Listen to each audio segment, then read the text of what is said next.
In mathematics, the term spectrum has a specific meaning in the context of functional analysis, a branch of mathematics dealing with spaces of functions and the operators acting on them.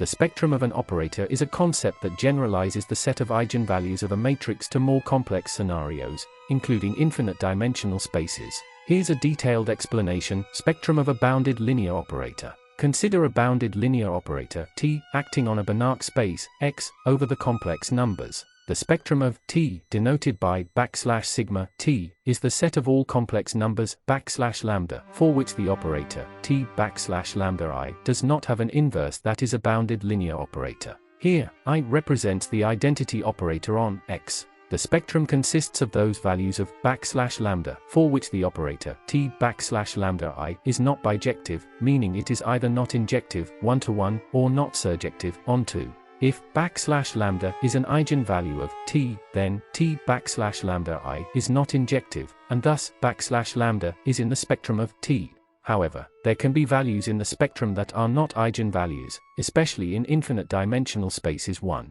Relation to eigenvalues. If \lambda is an eigenvalue of a matrix or an operator, it means there exists a non-zero vector v such that T v equals \lambda v. In the context of the spectrum, if \lambda is in the spectrum of T, it may not necessarily be an eigenvalue, but it indicates that T \lambda I lacks a bounded inverse. Spectrum in quantum mechanics. The concept of the spectrum is crucial in quantum mechanics, where physical observables correspond to Hermitian operators in Hilbert spaces. The spectrum of these operators represents possible measurement outcomes. Historical context. The term spectrum was chosen by mathematicians due to its analogy with the optical spectra of molecules, although it was not directly inspired by atomic spectra. The mathematical concept predates its application in quantum mechanics too. Discrete and continuous spectrum. The spectrum can be divided into the discrete spectrum, consisting of isolated points corresponding to eigenvalues with finite multiplicity, and the continuous spectrum, which includes limit points and is more complex to analyze. 3. In summary, the spectrum in mathematics refers to the set of values that characterize the behavior of operators on function spaces, extending the idea of eigenvalues to broader and more abstract settings. It's a fundamental concept in functional analysis with significant implications in physics and other areas of mathematics. A Banach space is a type of vector space that is complete and normed. This means it's a space where you can measure the size, norm, of vectors and the distance between them, and it has the property that every Cauchy sequence of vectors will converge to a limit within the space. Vector space. A vector space, V, over a field, F, usually the real numbers, \map, R, or complex numbers, \map, C, is a set equipped with two operations, vector addition and scalar multiplication. Norm. A norm on V is a function \v right arrow 0 \infinity that assigns a non-negative length or size to each vector in V, satisfying certain properties, like the triangle inequality. Cauchy sequence. A Cauchy sequence in V is a sequence of vectors v_n such that for every \0 there exists an n such that for all m n n the distance v_n v_m \epsilon. Space. A space is complete if every Cauchy sequence in the space converge to a limit that is also within the space. So, a Banach space is a complete normed vector space, which means it's a setting where we can do calculus and analysis with vectors, and we can be sure that limits and series behave nicely. 12. Banach spaces are named after the Polish mathematician Stefan Banach, who was one of the founders of functional analysis. These spaces are fundamental in various areas of mathematics, including analysis, differential equations, and the theory of operators. A norm space is a vector space where a function, called a norm, assigns lengths to vectors. This norm must satisfy certain properties, non-negativity, for any vector, x, in the space. The norm x is always non-negative. Positive definiteness. The norm of a vector, x, is 0 if and only if x is the zero vector. Absolute homogeneity, or scalability for any scalar, \lambda, and any vector, x. The norm of the scalar product, \lambda x, is equal to the absolute value of \lambda times the norm of x, that is, \lambda x equals \lambda x. Triangle inequality. The norm of the sum of two vectors is less than or equal to the sum of the norms of those vectors, which can be written as x and y \lec x plus y, for any vectors, x and y.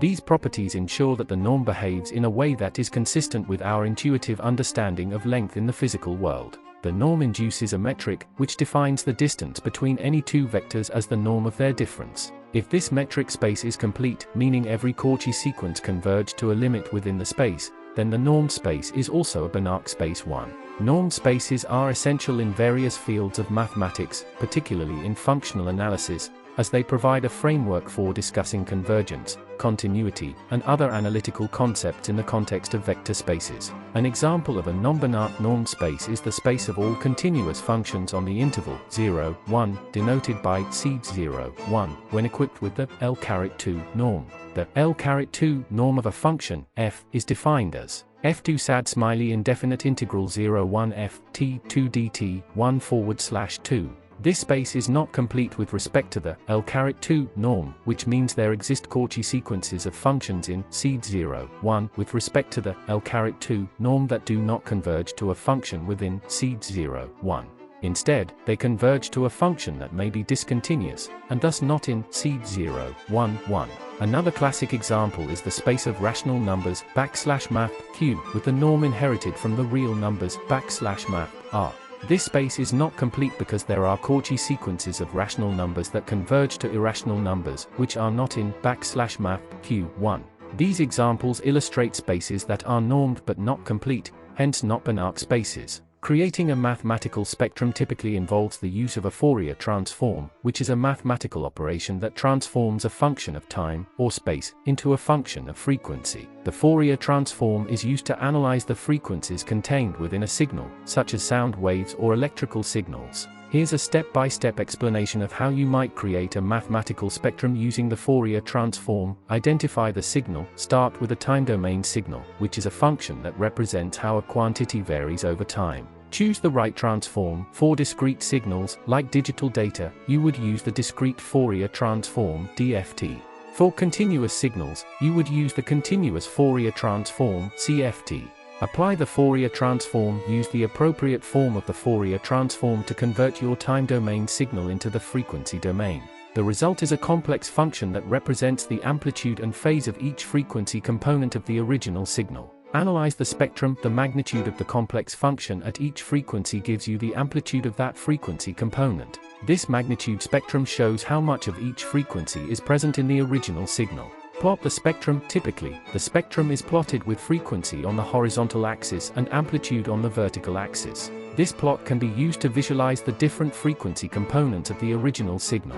In practice, the fast Fourier transform, FFT, is often used because it's an efficient algorithm for computing the DFT. Software like MATLAB, Python, with libraries like NumPy or SciPy, and specialized programs like Audacity can perform FFTs and plot spectra 12. For example, in Python, you could use the scipy.fft module to compute the FFT of a signal and then use a library like matplotlib to plot the amplitude spectrum. The spectrum of an operator in mathematics, particularly in functional analysis, has several important applications across various fields. Here's a detailed look at some of these applications. Quantum mechanics. In quantum mechanics, the spectrum of an operator corresponds to the possible measurement outcomes of a quantum observable.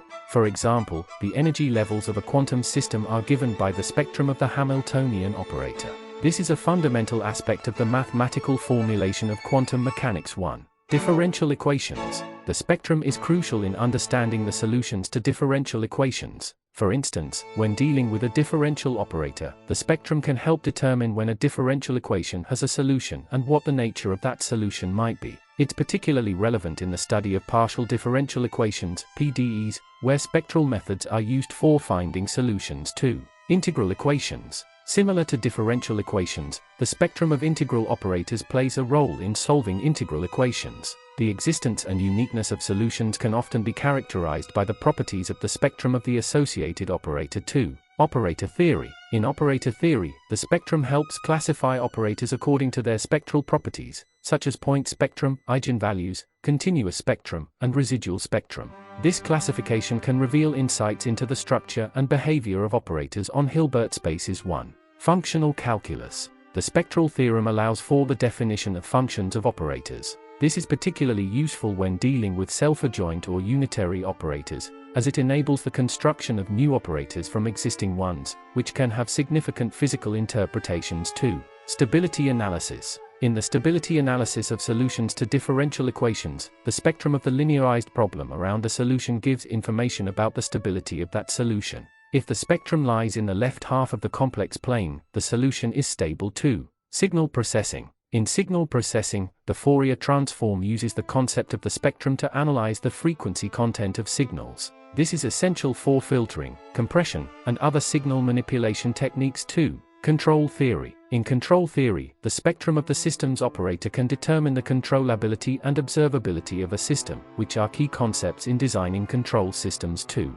These are just a few examples of the wide-ranging applications of the spectrum of an operator. The concept is deeply embedded in the mathematical sciences and continues to be a rich area of research with many practical implications. An example of a non-self-adjoint operator with a real spectrum is the Hamiltonian of the Swanson model. This Hamiltonian is not self-adjoint but has a real spectrum under certain conditions. The Swanson Hamiltonian is given by H equals omega, A plus 21 plus A2 plus beta, A2. Where A and A caret backslash dagger are the annihilation and creation operators, backslash omega is the frequency, and backslash alpha and backslash beta are parameters that must satisfy certain conditions for the Hamiltonian to have a real spectrum 1.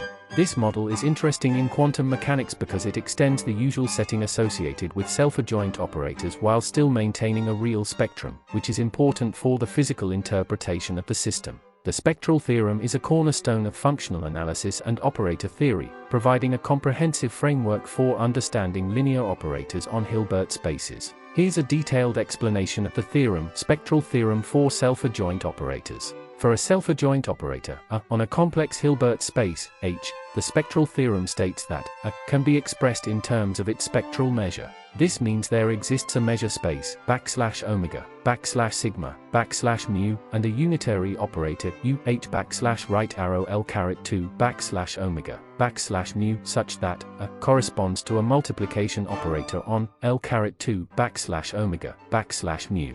In simpler terms, A can be diagonalized by transforming it into an operator that simply multiplies each function by a scalar function, f, on backslash omega 1. Finite dimensional case. In the context of finite dimensional vector spaces, the spectral theorem applies to normal matrices, which include Hermitian, self-adjoint, skew-Hermitian, and unitary matrices. It asserts that any normal matrix, A, can be diagonalized by a unitary matrix, U, meaning there exists a diagonal matrix, D, such that A equals U du caret asterisk. The diagonal entries of D are the eigenvalues of A, and the columns of U are the corresponding eigenvectors 1. Continuous spectrum. The theorem also deals with the continuous spectrum of operators, particularly relevant in infinite dimensional spaces. It allows us to understand the behavior of operators that do not have a pure-point spectrum, eigenvalues, but rather a continuous range of almost eigenvalues 1. Applications. The spectral theorem has profound implications in various fields. Quantum mechanics, it's used to describe the quantum states and the observable quantities of a physical system. Differential equations, it helps in solving linear differential equations by decomposing the space into simpler, more manageable parts. Signal processing, the theorem relates to the Fourier transform and the decomposition of signals into their frequency components. Generalizations. The theorem extends beyond self-adjoint operators to normal operators and even to certain classes of unbounded operators. These generalizations are crucial for dealing with more complex mathematical and physical systems. 1. The spectral theorem thus provides a powerful tool for analyzing linear operators, offering insights into their structure and the dynamics of the systems they describe. That was all. Goodbye.